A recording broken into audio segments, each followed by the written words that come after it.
Parents favored my twin sister so much that they blew my wedding fund on her, so I cut them off after rejecting mom's selfish demand.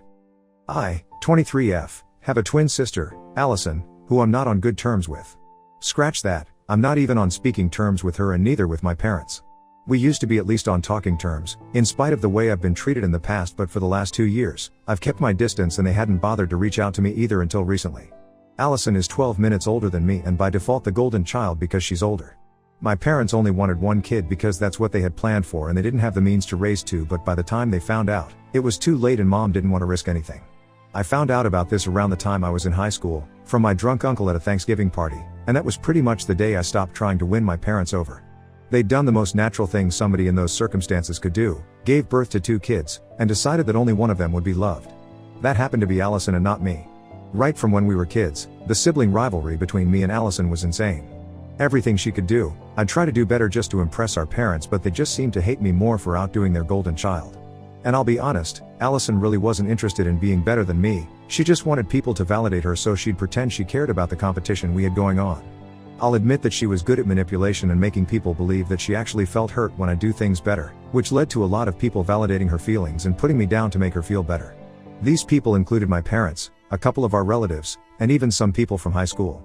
So to conclude, what I got out of the competition was good grades and lots of co-curriculars so I could be better than my sister, and what she got out of this was my parents and other people's attention, validation, and sympathy because I was clearly the bad guy for making her feel less. Looking back, I don't think I would trade that, but I sure would like to rub it in her face more than I had at the time. Then 2 years ago, we celebrated our 21st birthday. Both of us had graduated by then. She'd graduated from a regular college, but I'd graduated from one of the top business schools in the state. Not only that, I'd also been the valedictorian and had also been on a scholarship, which meant that my parents had saved quite a lot on my education and called me crazy, but I actually expected my parents to be happy about it. They weren't and only paid attention to Allison and her future because she had barely scraped by. Both of us had moved back home, but while I was working from home at a firm as an intern already, Allison was still looking for jobs and getting rejected left and right.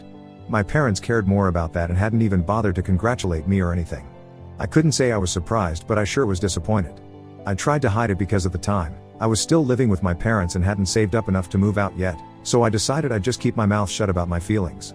But after our 21st birthday, I just couldn't anymore. I expected them to do something big for us, but the day before our birthday, I discovered that everyone had left me home alone and all that they'd left for me was a note that said they were heading to the beach with Allison and her friends and would be back after a couple of days. I still remember being absolutely shattered when I read that note because they'd taken Allison and her friends on a beach trip while all I got was a happy birthday note and a $50 gift card. A lot of things had been unfair about my childhood, but that was where I drew the line. It was just so hugely disappointing and heartless of them that I decided to move out that day and never look back. I had a couple of friends who were willing to let me stay with them until I found a place of my own and could afford it, which wouldn't take long because the firm I was interning at was probably going to hire me after the internship was over. So I just needed a place to live for 2 months at most. I packed my stuff and moved in with a friend of mine without telling my parents or sister and haven't looked back even once. Neither did they miss me enough to ask me to come back. They did call me on my birthday, the day after I moved out, but not to wish me. They wanted to tell me that they'd be back soon and said that I should probably get a plumber to get the tap fixed. I told them that I wasn't living at home anymore and that I'd moved out, thinking that at least that information would get a reaction out of them, but with no such luck. My parents seemed alright with it and Allison didn't care. So that was it. That was the last time I had a proper conversation with my family. Since then, I haven't gone back to see them, and neither have I heard from them. I did hear about Allison sometimes from my friends a couple of times and that's how I stayed updated on her life, but that's about it. They didn't know anything about my parents and my parents didn't know anything about me. I've worked hard over the past 2 years and now, I have a place of my own. It's not a mansion, but it's a nice apartment in a good neighborhood. The rent is affordable with my income, which is great because most people my age haven't been able to get here so quickly. I'm happy with how my life has turned out and have tried my best to keep my family out of my head. I know that Allison got married a couple of months ago to some businessman almost 10 years older than her and is now living it up in California.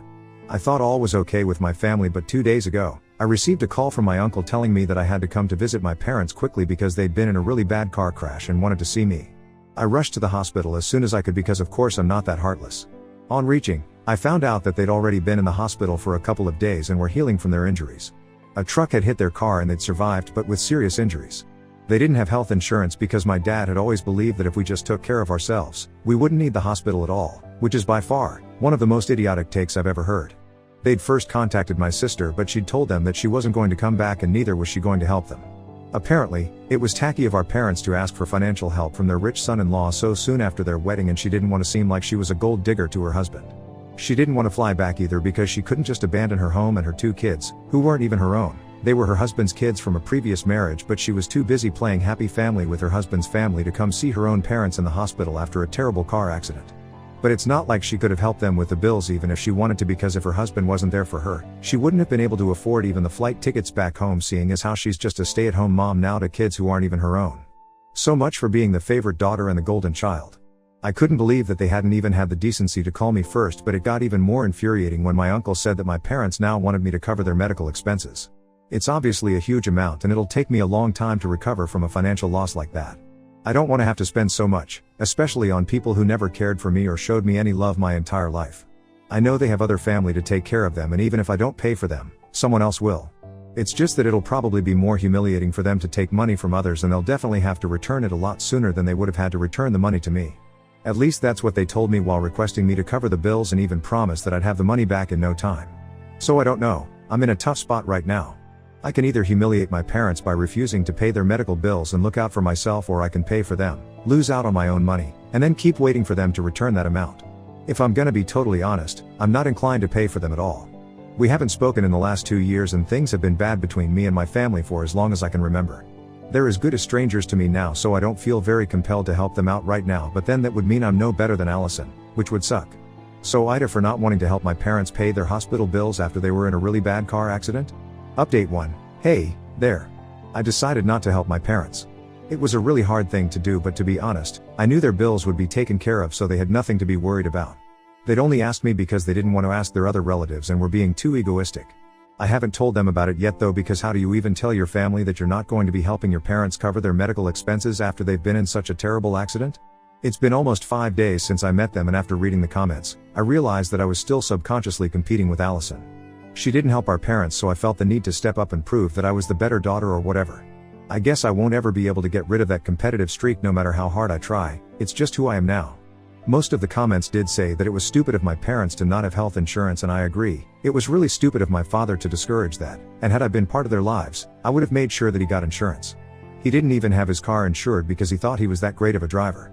They're lucky that the accident was the truck driver's fault, because otherwise, the cost of the car repairs would also be coming from their own pockets. Coming to their financial situation, which a lot of you had asked about, to come to a conclusion, I'd say that my parents are okay. They're not rich, they're not poor. My dad is the sales head at the company he works in, and my mother works in HR but at a smaller firm. Their combined income is enough for them, and since they no longer have to support me or Allison, I'd say they have sufficient. Growing up, Allison and I didn't have to worry about money, but of course, we couldn't live extravagantly either. We were in the middle, and we still are, but I can't figure out why my parents won't be able to pay for their bills themselves. If they can borrow money but then promise to return the money eventually, then they can surely just pay the bills themselves. They haven't told me the reason why either, and I don't think I'll be able to find out after this either. Update 2. I told my parents that I won't be covering their expenses. They'd been calling me for the past week, and yesterday, I finally realized that I couldn't just ignore them and let this go on until they were out of the hospital. So I answered their calls and told them that I'd thought about it, and I didn't think I felt the need to help them. As expected, they didn't take it very well and were very angry about it. My mom totally tore into me and yelled at me as loudly as was possible for her with her broken ribs. Called me ungrateful and stuff, the usual. My dad just told me that I was no longer their daughter and disconnected the call after my mom was done yelling at me. It didn't hurt the way I'd thought it would, because I hadn't been their daughter for a really long time. I mean, I can't even remember the last time I felt loved by my parents. And they hadn't spoken to me on purpose or checked up on me for 2 years just because I'd moved out after they'd ignored me on an important birthday. So I'd never had parents anyway. I'm just going to lead my life the way I was for the last 2 years, and probably even before that. This doesn't make that big of a difference to me like my parents had thought it would, unfortunately. My uncle did call me after the phone call with my parents to give me another earful, but I hung up after the first couple of seconds because I didn't need this from others, too. They could think whatever they wanted about me, it just didn't matter to me at this point. My uncle then texted me to inform me that they still had another family to arrange the money from, and that since it had come to this now, my parents had decided to use the money from the fund they'd set aside for our wedding. They'd already blown more than half of the wedding fund on Allison's wedding, and whatever little money they had left after that, they'd spent on a Europe trip, which is why now they barely had any savings left, and that's why they couldn't pay for themselves. So that's one mystery solved. Of course, my uncle had told me everything to make me feel bad, but all it made me feel was relief that I hadn't spent my hard-earned money on my parents' bills. They'd spent their own savings irresponsibly, and that wasn't my fault. Their not having insurance because of their own delusional beliefs was also not my fault. Now they could borrow money from their relatives or go to hell, but I wasn't giving them anything. They weren't entitled to anything that of mine anymore, not my time and definitely not my money. Update 3, hey, so something really weird happened today and I need to get this off my chest. I haven't been able to tell my friends about anything that's been happening with me because most people I know right now haven't known me for long, and I don't think I want to reveal anything about my history with my family to these people right now. So Reddit is all I have. Anyway, it's been almost 2 weeks since I last spoke to my parents. A couple of hours back, around the evening, Allison showed up at my place and I was surprised by her sudden visit. Firstly, because I didn't think she'd know where I was living, but one of our old friends from high school told her the neighborhood I lived in, and she did some asking around to find out where I was, which was a lot of effort for her to undertake to meet me, of all people. She also looks and acts very differently from what I remembered. She's become more refined and sophisticated, I think, and that's been a huge difference. Because earlier she used to talk like she was still in high school, but now she sounds more ladylike somehow and even behaves better. Her way of dressing has changed, the jewelry she wears has changed, and even her makeup. It actually felt like I wasn't even talking to Allison today. Everything about her has aged all of a sudden, but one thing that hasn't changed is how she is a person. I guess you cannot put makeup on your heart and tell people to call it Mrs. Davis like she did with herself. Her personality and beliefs haven't undergone any renovation for sure. I let her in after she knocked at my door and I was really surprised to see her, but I was also curious to know why she'd come by, so I decided to talk to her. After some small talk about her life, where she told me everything that she'd been up to unprompted and bragged about how fabulous her life was as a stay-at-home mom of 2 toddlers, married to a wealthy guy without anything to worry about except for her cuticles. I waited for her to get to the point while politely nodding at her boring speech about how wonderfully underrated being a traditional housewife was. She was even advising me to do the same, so I really couldn't wait for her to finish talking about irrelevant things and get to the damn point, which she did after about 15 minutes of talking about her life. She told me that she'd come back here on her own because our parents had apparently been begging her to come see them after the accident. They didn't want her money but just wanted her to be there for them, and so, after 2 weeks, she'd finally come back and figured she'd come to see me too so we could bury the hatchet. So far, so good. But then she started complaining about how needy our parents were and that they were being disrespectful of her new family. She went on and on about how she had to abandon her 2 babies with their nanny just so she could visit them, and that she hated our parents for making her choose between them and her kids. I'll never be able to make sense of why exactly she keeps referring to them as her kids when they're obviously not hers. She'd told me a lot about her marriage and her husband even though I hadn't asked, and from what I'd gathered, the guy she'd married had probably only married her to increase his chances of getting at least partial custody of his kids, which he did, but she thought that he actually loved her or something.